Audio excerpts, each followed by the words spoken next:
आप शिक्षक बहाली करवा रहे हैं कि कोई आईएएस और बीपीएससी या कोई एसडीएम डीएम बना रहे हैं। बीपीएससी से ही एग्जामिनेशन लाना था तो पहले 7वां चरण अभ्यर्थी को क्लियर कर लेते, फिर 8वां चरण में जाके ये बीपीएससी नॉर्म लागू करते। लेकिन जो लड़ाई है वो माने कोर्ट के पटल पे है। ये लाने का इसका मतलब है कि एग्जामिनेशन प्रक्रिया को और डिले करना, और ये इलेक्शन हो जाने दीजिए, फिर ये प्रक्रिया पता चलेगा ठंडे बस्ते में पड़ा रहा।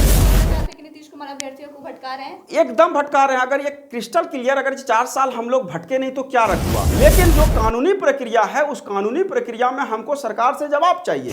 हम इन सरकार की नीति से डरते हैं। नीतीश कुमार जी का नाम जरूर नीति से जुड़ा हुआ है, लेकिन इनके नीति से हम लोग को डर लगता है। नीति इसलिए के डर लगता है क्योंकि ये कंसिस्ट नहीं है। आज महागठबंधन में आए हैं, कल क्या गारंटी है कि तेजस्वी यादव जी को ये सपोर्ट करके आगे कल के डेट में हो सकता है कि एक नया बेंचमार्क खींच के फिर रामविलास पासवान की तरह उनका भी हाल हो जाए। 2 लाख शिक्षकों की बहाली प्रक्रिया चल रही है और इसको लेकर के जो एसटीटी के शिक्षक अभ्यर्थी हैं वो हाईकोर्ट पहुंच गए हैं, और जो अभ्यर्थी हाईकोर्ट गए हैं उनमें से जो है वो प्रभाकर जी हैं, हमारे साथ अभी मौजूद हैं, उनसे हम कुछ बातचीत करेंगे। सर, आपको जाने की आवश्यकता क्यों पड़ी हाईकोर्ट में? सबसे पहली बात, आपके चैनल को और आपकी पूरी टीम को एसटीटी क्वालिफाइड बंटी उर्फ प्रभाकर की तरफ से बहुत बहुत धन्यवाद कि आप अपने स्टूडियो में आज हमको बुलाए हैं और अपनी बात रखने का मौका दिए हैं। देखिए, सरकार की मंशा साफ क्लियर थी। सरकार ने किस तरह से हम लोग स्टेट 19 हो, चाहे वो सीटेट हो बीटेट हो, 4 साल से हम लोग को अंधकार में रखा और नया बीपीएससी से नया नॉर्म लाया। वो भी ऐसा नॉर्म जिस नॉर्म पे हम लोग कोई भी अभ्यर्थी या कोई भी शिक्षक संघ से ये पूछा नहीं गया। कोई भी नियमावली जब आप लाते हैं तो उस नियमावली को सबसे पहले पब्लिक डोमेन में रखा जाता है, उस पर परिचर्चा होता है, सदन में भी इस बात को कहीं चर्चा में लाया जाता है। आपको पता होगा कि हम पिछले दिनों आपके चैनल पे भी आए थे और इंटरव्यू में भी इस बात को हमने बोला था। हमने दर्जनों विधायक को ज्ञापन लगाया था। किसी विधायक ने, किसी एमएलसी ने इस बात को नहीं बोला था कि नया नियमावली में नया एग्जामिनेशन का प्रारूप आएगा। उस प्रारूप में सारे शिक्षक संघ को भी जोड़ दिया जाएगा और अब तक जितने भी शिक्षक बहाली हुई 2007 से लेकर अब तक सारे को इंक्लूड कर दिया गया। और उसी सीट पे सारे शिक्षक अभ्यर्थियों को, चाहे वो शिक्षक नियोजित जो अभी तक में, चाहे वो प्राथमिक हो, उच्च प्राथमिक हो, माध्यमिक हो, उच्च माध्यमिक हो, और जो हम लोग अभी जो हैं सीटेट हो, एसटेट हो, बीटेट हो, सबों को एक उसी सीट पे लड़ाने का काम किया। और सबसे ज़्यादा दुर्भाग्यपूर्ण तो 6 to 8 के लिए उन्होंने किया। जो 1745 जो सीट था वो रिजर्व सीट था, उसी सीट पे वो सिर्फ रिजर्व कैटेगरी को दिया गया और जो ऑलरेडी सीटेट पास थे उच्च प्राथमिक में उनको उस वहाँ से बाहर कर दिया गया। वो लोग भी, वो सारे अभ्यर्थी कहीं के बहुत ही मेंटली डिस्टर्ब चल रहे हैं कि उसका सीट गया। उसको कह रहे हैं कि हम प्राथमिक वाले जो पास हैं, जो ग्रेजुएट हैं, उसको हम बीएड किए हुए उसको प्रोन्नति से हम भरेंगे। कल के डेट में ये इस तरह की चीज़ें जिस तरह से ये ला रहे हैं, कहीं ना कहीं आखिर शिक्षक अभ्यर्थी क्या करते हैं। और वो भी बीपीएससी से जो ये लाए, बीपीएससी से अगर ये लाए हैं तो बीपीएससी में भी 2 एग्ज़ाम, एक एग्जामिनेशन आपको पहले पता है, पिछले दिनों अतुल प्रसाद जी ने अपने प्रेस कॉन्फ्रेंस में इस बात को बोला कि उसमें भी नेगेटिव मार्किंग था, फिर इन्होंने नेगेटिव मार्किंग को वापस लिया और उसको भी कहा पास करना पड़ेगा। उसके बाद सेकंड में जो लाया है वो नेगेटिव मार्किंग, फिर कह रहे हैं ये अंतिम प्रक्रिया नहीं है, इसके बाद और प्रक्रिया होंगी। मतलब इसका मतलब साक्षात्कार भी ये करवाएंगे। तो साक्षात्कार करवाएंगे, आप शिक्षक बहाली करवा रहे हैं कि कोई आईएएस और बीपीएससी या कोई एसडीएम डीएम बना रहे हैं, ये एक बात हमको बता दीजिए। उनका साफ तौर से कहना है कि इससे गुणवत्ता, शिक्षा की जो गुणवत्ता है उसमें सुधार आएगी। तो आपको नहीं लगता है कि अगर इतने सारे स्टेजेस पास करके जाएंगे स्टूडेंट, जो भी टीचर बनेंगे, तो बच्चों के लिए तो और अच्छा ही ना है? एक बात आपको मैडम मैं पूछना चाहता हूँ कि कोई अभ्यर्थी का कुछ ज़िंदगी का कोई टाइमलाइन होता है, कोई भी प्रक्रिया का, एग्जामिनेशन प्रक्रिया कोई टाइमलाइन होता है। लेकिन बिहार में जो नीतीश कुमार जी की सरकार है और हर तरीके से यही सरकार में रहे, चाहे वो एनडीए गठबंधन में हो चाहे महागठबंधन में हो, हर हमेशा वो सेंटर पे वही रहते हैं। तो डिसीजन लेने में को इनको पूछना पड़ता है क्या? और 4 साल से जब सरकार में थे महोदय, इनको क्या पता नहीं था कि हम ये नया मामले ला रहे हैं? और 2007 से तो लगातार यही नियोजित कर रहे हैं।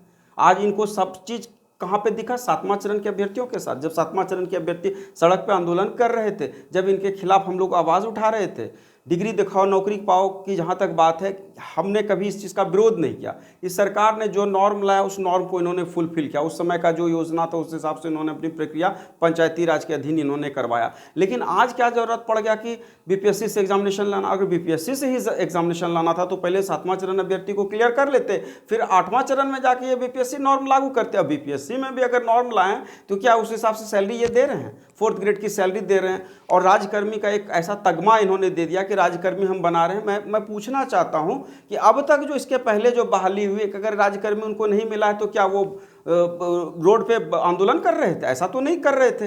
जो भी आंदोलन कर रहे थे 7वां चरण के अभ्यर्थी आंदोलन कर रहे थे। राजकर्मी बनने के लिए वो लोग आंदोलन कम कर रहे थे और आज भी वो लोग मांग कर रहे हैं, तो एग्जामिनेशन प्रक्रिया में जाने के लिए मांग नहीं कर रहे। वो कह रहे हैं कि सिंपल आपने बहाल किया है तो आप राजकर्मी हमको बनाइए।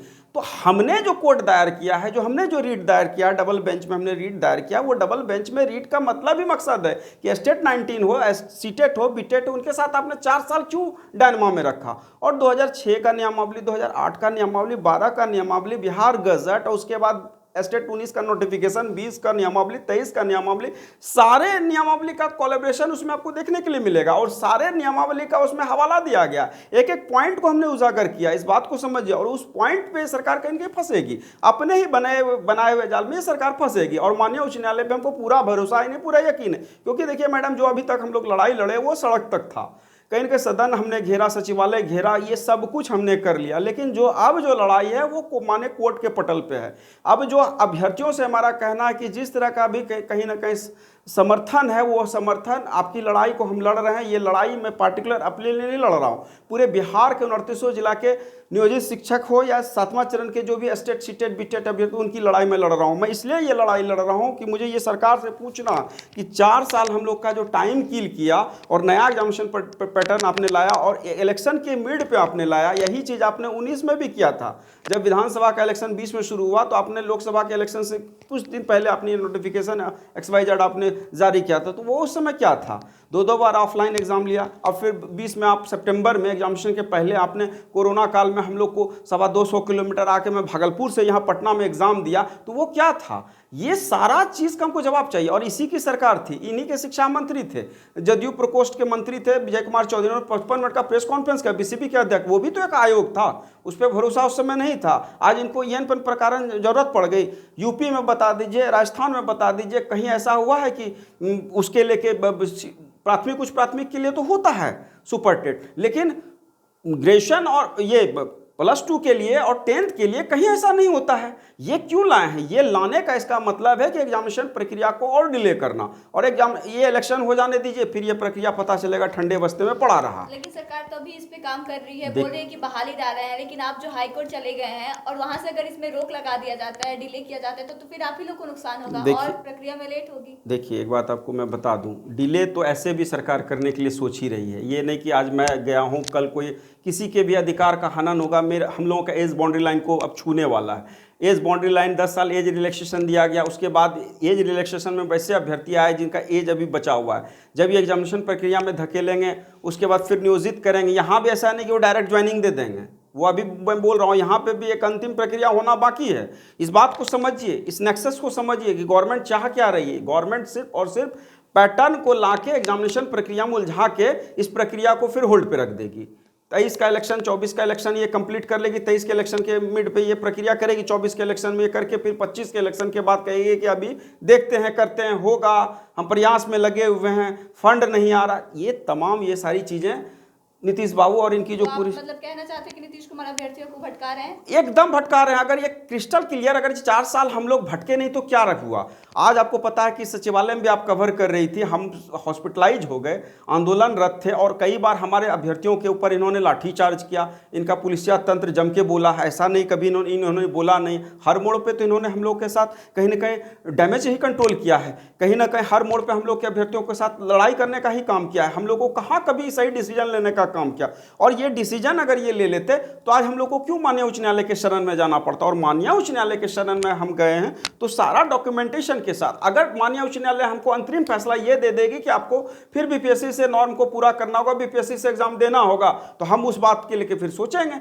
अगर BPSC से ही वास्तव में ये देना होगा वहां, लेकिन एक डेडलाइन क्लियर हो जाएगा। मुझे डेडलाइन क्लियर भी चाहिए, क्योंकि इनका जो सोच रहा है वो कभी भी क्रिस्टल क्लियर नहीं रहा। इनका सोच हमेशा रहा है राजनीतिक रूप से गठजोड़ करके अभ्यर्थियों को गुमराह करते रहना, साल 2 साल 4 साल बहाली को ऐसे डिले करना और अभ्यर्थियों को कहीं ना कहीं ऐसा करना कि उसको आपस में ही लड़ाना। देखिए, हमको इस चीज से कोई मतलब नहीं। आज हम कहते हैं कि एग्जामिनेशन प्रक्रिया के ये कर रहे थे, 8वां चरण में ये करते, 7वां चरण वाले को आप पहले नियोजित कर देते। 7वां चरण वाले ने आपका क्या बिगाड़ा था, लेकिन 7वां चरण वाले के साथ आपने ये पूरा प्रक्रिया को उलझा दिया। आखिर क्या उलझाने का क्या मकसद है? इनकी राजनीतिक महत्वाकांक्षा में तो कोई कमी नहीं है। प्रधानमंत्री के लिए ये सूटेबल है, बढ़ भी रहे थे, सपोर्ट भी हम लोग करते। मुख्यमंत्री जहां तक बात है, तेजस्वी यादव जी को बनाने की बात हुई तो हम लोग ने फुल युवा वर्ग का सपोर्ट था। आज भी हमारा सपोर्ट है, सपोर्ट रहता। लेकिन आज हम लोग के साथ जिस तरह से इन्होंने विश्वासघात किया, जिस तरह से हम लोग के साथ गुमराह किया और जिस तरह से हम लोग के लिए एक बेंचमार्क इन्होंने खींच दिया, आज शिक्षक अभ्यर्थी क्या करते? आज हम लोग कोर्ट केस फाइल नहीं करते तो आखिर क्या करते बताइए? रोड पे तो अब कोई भी अभ्यर्थी आने से अब कतराता है। जब कोई भी कानून, बिहार गजट, जब एक तरह से कह लीजिए कि सेंट्रल स्टेट गवर्नमेंट का जब आप सचिवालय से, आप कैबिनेट से पास कर देते हैं तो उसको आप चुनौती सड़क के माध्यम से दे सकते हैं। जब इनके पार्टी कार्यालय में मैं गया हुआ था कुछ दिन पहले, पिछले टाइम में जब मैं आया हुआ था, जदयू कार्यालय गया था, आरजेडी कार्यालय भी गया हुआ था, हमारे बहुत सारे अभ्यर्थी भी गए हुए थे, तो वहाँ पे बोला कि आपके पास दो ही चांस बनता है, दो ही रास्ते बनते हैं। एक तो आप माननीय उच्च न्यायालय के शरण में जाइए, या दूसरा आप कलम उठा लीजिए। अगर कलम आप नहीं उठा सकते तो आप सड़क पर आंदोलन कीजिए। तो आंदोलन कोई करने के लिए तत्पर है नहीं, संख्या वो ताकत रही नहीं। सेकंड नंबर, कलम की जहां तक बात है, कलम जब हम चलाते भी हैं, कलम के बारे में सोचते भी हैं, तो दिमाग में एक क्लिकिंग फिर घूमता है, फिर फ्लैशबैक होता है। फ्लैशबैक में जब वो 4 साल पुराना इतिहास दोहराते हैं तो यही नीतीश बाबू का चेहरा नजर आता है, इनकी सरकार का चेहरा नजर आता है, फिर वही गिरिवर दयाल जी का रिपोर्ट नजर आता है, वही 12 मार्च का प्रेस कॉन्फ्रेंस नजर आता है। ऐसा कोई दिन नहीं होता है कि जो हमारे साथ बीतता है तो शिक्षक अभ्यर्थियों के साथ नहीं बीतता है। मैं जब तक सोता हूं तभी तक एसटीईटी के बारे में नहीं सोचता हूं। जब मैं जागता हूं तो रात दिन दिमाग में एक ही विजन, एक ही प्लान दिखता है कि एसटीईटी में कैसे हमारा नियोजन होगा, कैसे हमारी नौकरी सुनिश्चित। आखिर मैडम हम बताइए हम क्या करते? हमारे पास वैकल्पिक विकल्प बहुत कम थे, ना के बराबर थे, और 1 महीना 10 दिन के अंदर में ये कोर्ट केस फाइल हुआ। तो आखिर मेरे पास टाइम भी तो कहाँ कम मिला, बहुत कम टाइम मिला। अगर यही टाइम हमको, हमारे पास आज कोर्ट बंद हो गया और कोर्ट की प्रक्रिया हमारी प्रक्रिया में चली गई, तो इस प्रक्रिया में तो टाइम लगेगा। मैं पूरे बिहार के 38 जिला को आपके चैनल के माध्यम से ये कहना हूं, पढ़ाई में आप कोई कमी मत करिए, पढ़ाई आप जारी रखिए, लेकिन जो कानूनी प्रक्रिया है उस कानूनी प्रक्रिया में हमको सरकार से जवाब चाहिए। सरकार ने जिस तरह से अटकाया, भटकाया और लटकाया और लगातार हम लोग को 4 साल जो एक तरह से मानसिक रूप से प्रताड़ित किया, सलाखों के पीछे धकेला गया, कितने अभ्यर्थियों का एज बाउंड्री लाइन को पार कर गया, उसका हमको जवाब चाहिए। हमको देखिए यहाँ पे ये कहना चाहेंगे, कोई भी अभ्यर्थी अगर परीक्षा पैटर्न को लेकर सरकार लाई है तो आप इस पे जरूर थिंकिंग कीजिए, सोचिए, विचारिए। हम कभी नहीं कहे हैं कि एग्जामिनेशन की प्रक्रिया बिहार के अंदर में अगर होती है तो पारदर्शिता के साथ अगर होती है, अगर पारदर्शिता के साथ हो तो हम लोग तो मोस्ट वेलकम करेंगे, लेकिन सरकार की मानसिकता को समझिए। सरकार की मानसिकता क्रिस्टल क्लियर नहीं है। ये बहाली के बाद अगर 4 साल पहले ये प्रक्रिया लाती तो शायद इतना हम लोग विवाद भी नहीं करते। और कौन इस अभ्यर्थियों को इतना मजबूर कर देता? आज क्यों हम माननीय उच्च न्यायालय में, यही सरकार ना। आज हम इतना आपके चैनल पे आ रहे हैं और सारे चैनलों पे गए कि कौन हमको मजबूर करती है? यही सरकार ना। आज हम दर्जनों विधायक से मिले, कौन हमको लाया? यही सरकार ना। तो सबके पीछे तो ये हमारी बिहार सरकार है, और अभ्यर्थियों को कहीं ना कहीं इस तरह से प्रेरित करती है, तो इसके लिए भी माननीय हमारे नीतीश कुमार जी हैं। हमको ये चीज हमको समझ में नहीं आता। यही चीज अगर इनको करना था तो 4 साल पहले कहां थे साहब? आज आपको दिख रही गुणवत्तापूर्ण और आपको दिख रही बिहार बीपीएससी, कल के डेट में बिहार बीपीएससी से भी सेटिस्फेक्शन नहीं हुआ, फिर कहेंगे हम एसएससी से एग्जामिनेशन लेंगे, एसएससी से भी सेटिस्फेक्शन नहीं हुआ, कहेंगे हम यूपीपीएससी से एग्जामिनेशन लेंगे, यूपीएससी से लेंगे। तो ऐसा थोड़ी होता है मैम। कोई भी चीज का नॉर्म होता है, कोई भी चीज का एक डेडिकेशन होता है, एक टाइमलाइन होता है। अगर मैं आपके पास आपके चैनल में आया हूं तो इतने देर की इंटरव्यू है तो उसमें ये सारी चीजों को क्रिस्टल क्लियर कर देना, लेकिन इनका कोई नॉर्म ही नहीं है। आज हम आपको बता देते, इनका जो इंटरव्यू चला, जो भी चैनलों पे इन्होंने दिया है, जो भी व्याख्यान इन्होंने दिया है, वो नहीं चलता है, वहां डॉक्यूमेंट चलता है। आज हम आपके चैनलों पे आके हम अपनी बात को रख रहे हैं, वो चीज नहीं चलता है, वहां पे डॉक्यूमेंट चलता है। जो ड्राफ्टिंग हुआ वो चलता है। ड्राफ्टिंग में एक एक पॉइंट को उजागर किया जाता है। सरकार के कई सारे से लूप पोल हैं। इस नियमावली पे इसकी सरकार खुद फंसेगी, इस बात को समझ लीजिए। ये हम नहीं कह रहे कि नियमावली में क्या सही क्या क्या गलत क्या, लेकिन एग्जामिनेशन का जो पैटर्न प्रक्रिया लाया, हम इन सरकार की नीति से डरते हैं। नीतीश कुमार जी का नाम जरूर नीति से जुड़ा हुआ है, लेकिन इनके नीति से हम लोग को डर लगता है। नीति इसलिए डर लगता है क्योंकि ये कंसिस्ट नहीं है। आज महागठबंधन में आए हैं, कल क्या गारंटी है कि तेजस्वी यादव जी को ये सपोर्ट करके आगे कल के डेट में हो सकता है कि एक नया बेंचमार्क खींच के फिर रामविलास पासवान की तरह उनका भी हाल हो जाए। ये हम देखिए राजनीतिक में ज़्यादा नहीं जाना चाहते हम। तेजस्वी जब कल विपक्ष में थे तो आप लोगों के बहुत सपोर्ट में रहते थे, और आज जब सरकार में आ गए तो वो कहाँ है? देखिए आपको एक बात बता देते, यही तेजस्वी जी से मैं मिला था लास्ट टाइम, आपको बताया भी था कि अगस्त माह में जब इनका पार्टी में गठन हुआ था, जब महागठबंधन बन रहा था, तो वहाँ पे हमारे बहुत सारे एसटीटी अभ्यर्थी हों और भी विभिन्न परीक्षाओं से जुड़े हुए अभ्यर्थी जो गए हुए थे, और उनके पास ज्ञापन भी लगाया था। उन्होंने बोला था कि कैबिनेट गठन हो जाने दीजिए, हम शिक्षा मंत्री चंद्रशेखर बाबू से और हम जो है नीतीश बाबू से मिलके इसको जल्दी से हम गठित करके आप लोग, लेकिन जो दो संगठन लड़ रहे हैं, खास करके आप ही के दो भाई लड़ रहे हैं पहले आपस में, तो हम लोग सारे गए थे, हमारे बी साइड खेमा के जो भी हमारे साइड के लोग थे वो लोग भी गए हुए थे। तो सब लोग हमने बोला कि सब लोग हम लोग एक मंच पे आ गए हैं, सर बहाली की प्रक्रिया प्रारंभ कीजिए। तो बोला कि हमको पहले अपना मैंडेट साबित कर लेने दीजिए, हम प्रक्रिया को प्रारंभ करें। उसके बाद लगातार कहीं ना कहीं सदन भी चला, हम लोग लगातार ज्ञापन भी लगाए, हमको विश्वास नहीं पूरा यकीन था बहाली प्रारंभ होगी, आज नहीं तो कल प्रारंभ होगी, उस उम्मीद में हम लोग थे। लेकिन उम्मीद में क्या थे कि यहाँ बिहार बीपीएससी ला देगा, राज्यकर्मी का एक ऐसा मतलब एक तरह से क्या कह लीजिए कि चुनावी जुमला ये फेंक देंगे और उसमें हम इस भवन में फंस जाएंगे। इस बात को समझिए, तेजस्वी यादव जी का कहीं ना कहीं गोल एकदम क्लियर था, लेकिन तेजस्वी यादव जी ने भी पता नहीं क्या उनके साथ रहा है या क्या राजनीति का वो उनका एक सोच बना है, वो तो आप पार्टी के लोग ही बताएंगे, तेजस्वी बाबू ही बताएंगे। हमको इस चीज़ से कोई मतलब नहीं। हमको ये कहना है कि आज हम लोग को पहले नियोजित कर दीजिए।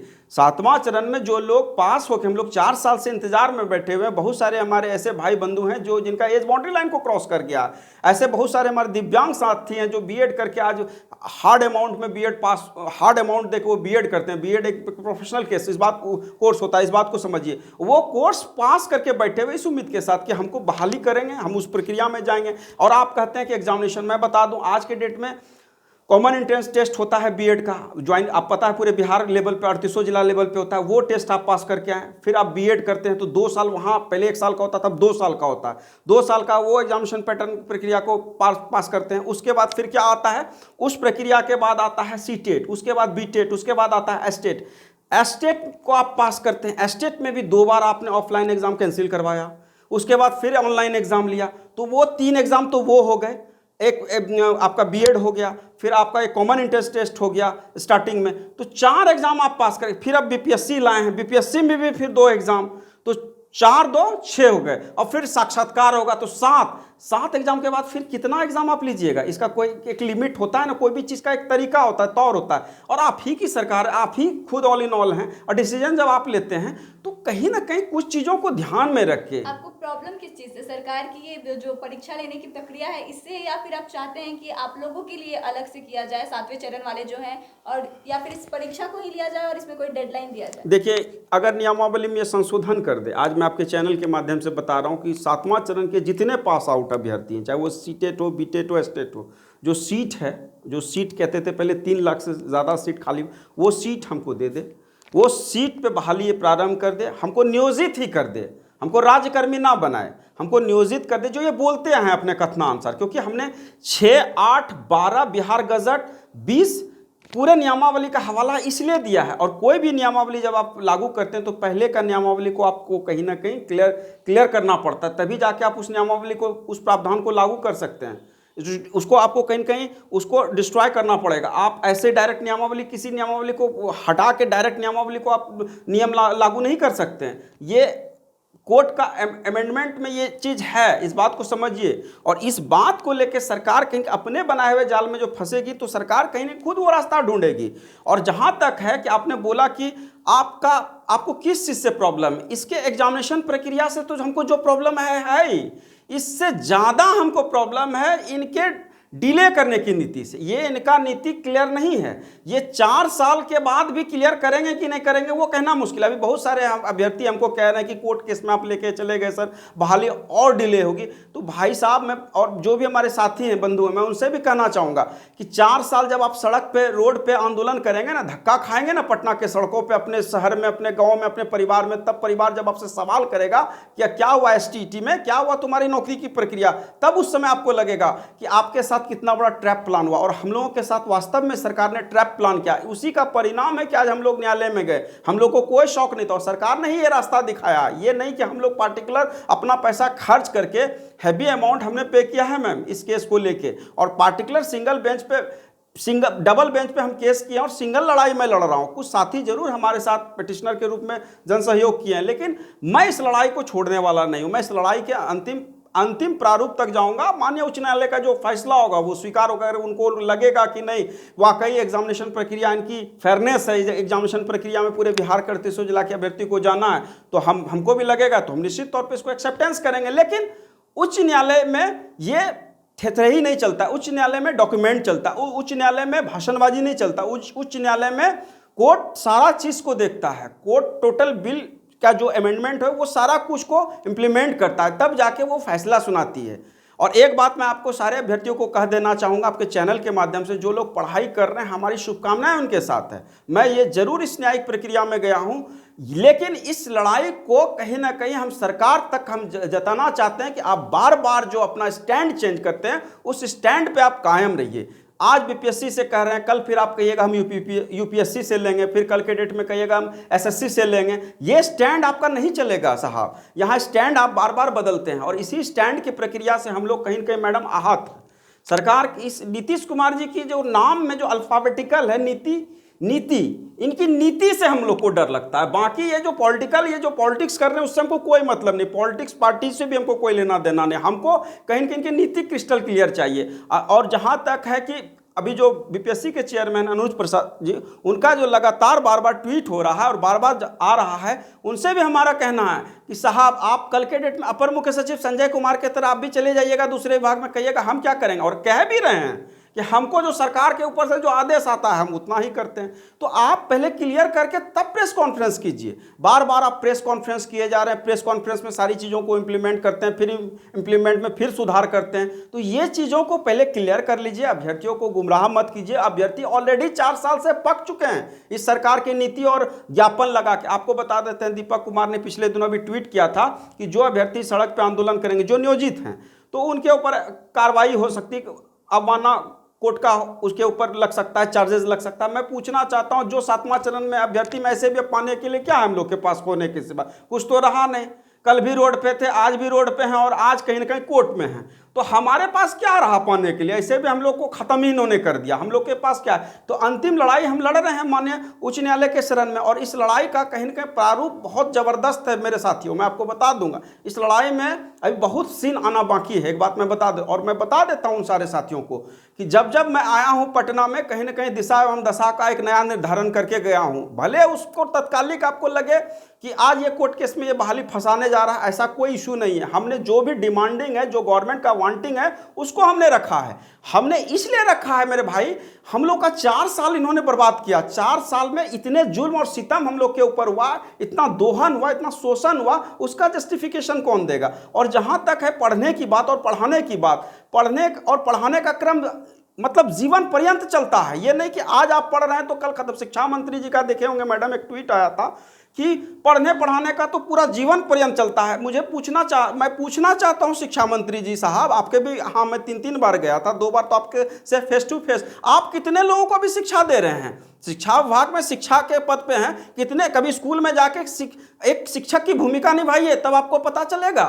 खाली आप कहीं ना पॉलिटिकल एक ट्वीट कर देते हैं, एजेंडा चलाते हैं। कभी कभी आप भी स्कूल में जाके पढ़ाइए। प्रोफेसर आप हैं, हमको आपसे कोई शिकायत नहीं है सर, आप नॉर्म ला रहे हैं, कोई दिक्कत नहीं, लेकिन कभी जाके आप स्कूल में पढ़ाइए, तब आपको पता चलेगा कि पढ़ाई में कितना उसमें कितना एफर्ट्स लगाना पड़ता है और पढ़ने में कितना एफर्ट्स देना पड़ता है। आज हम आपको बता रहे हैं, मैं साहित्य का स्टूडेंट, हिंदी साहित्य से जुड़ा हुआ हूँ। आज इतने वर्ड स्टॉक आ रहे हैं, ऐसे शब्दों का चयन होता है, कहाँ से आता है? आज जब तक मैं पढ़ा लिखा नहीं हूँ, एजुकेशन से रिलेटेड फैमिली से नहीं हूँ, तो शायद मैं इतने सारे मीडिया हाउसेस, इतने सारे केस में बहुत सारी चीज़ों को इंप्लीमेंट ऑन किया हूँ, बहुत सारी चीज़ों पे नज़र बनाया हूँ, तब जाके किया हूँ। और यहाँ पे मैं आपको बता दूँ, मैं किसी भी अभ्यर्थी को गुमराह करने के लिए नहीं आया हूँ। किसी भी अभ्यर्थी से ये हमने कहने के लिए नहीं आया है कि आप हमारे मतलब हमारे हिस्से की लड़ाई आप लड़िए, आप हमको जरूर हम कहेंगे कि आपके हिस्से की लड़ाई बंटी कुमार लड़ रहा है। आपको जो बनता है, जिस तरह का भी बनता है, कमेंट आप कीजिए, जो बनता है। एक अगर आपको लगता है कि बंटी कुमार हमारे हक और अधिकार की लड़ाई लड़ रहा है अपनी लड़ाई के साथ, तो आपको लगता है तो आप एक तरह से आप कहते हैं आप हमारे सपोर्ट भी आप कर सकते हैं, इस बात को समझिए। लेकिन हम किसी भी अभ्यर्थी को गुमराह करने नहीं आया, और आपके अधिकार और अपने अधिकार के लिए हर आदमी संवैधानिक दायरे में उच्च न्यायालय हो या माननीय सर्वोच्च न्यायालय वो जा सकता है। जी मैडम। तो सुना आपने कि बंटी जी ने क्या कुछ कहा है, आखिर इनको क्यों हाई कोर्ट जाने की आवश्यकता पड़ी। इनका साफ तौर से कहना है कि सरकार अपना स्टैंड क्लियर कर दे, नहीं तो ऐसा होगा कि अभी बीपीएससी बोल रहे हैं, कल को यूपीएससी बोलकर भी यही कहेंगे कि शिक्षकों को वैसे नियोजित करेंगे और 7वें चरण के जो शिक्षक हैं उनको नियोजित कर दे, इनका यही कहना है। तो फिलहाल इस खबर में बस इतना ही। आपका इस पे क्या कहना है हमें कमेंट करके जरूर बताएं। आगे की तमाम खबरों के लिए बने रहे हमारे साथ, देखते रहें बेधड़क बात।